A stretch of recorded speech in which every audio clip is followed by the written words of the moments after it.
Meet Jim. He's a student at Glasgow University and he has just recently graduated from Glasgow University with a 2-1. He has spent a lot of time on his CV and has received a lot of good feedback. Feedback showed that the CV was carefully laid out, concise, positive and honest, and included education and qualifications, work experience, interests and achievements, and skills related to the job. Within days of sending his CV to many employers, he gets called into his first interview. Jim arrives well dressed and on time. He then greets the potential boss, Hank, with a firm handshake. They then sit down to start the interview. In the interview, Jim was prepared and he knew his CV. He sold himself without waffling and he listened well.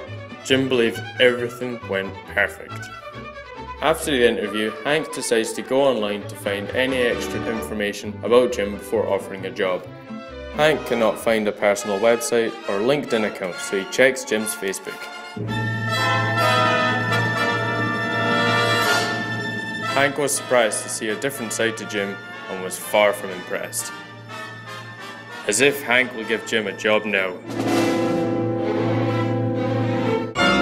91% of employers will do the same as Hank, so here are a few tips on keeping a good online presence. Firstly, keep your social media clean. Use correct grammar and spelling and make sure that your statuses and images are not profane or illegal. Think about your privacy settings for your social media. Remember, anything you publish online is public unless you set it private. Make a professional web page and make sure it's easy to find. Lastly, Google yourself. Try and look it online to find yourself, as an employer may do. If Jim had followed these tips, chances are he would have got the job.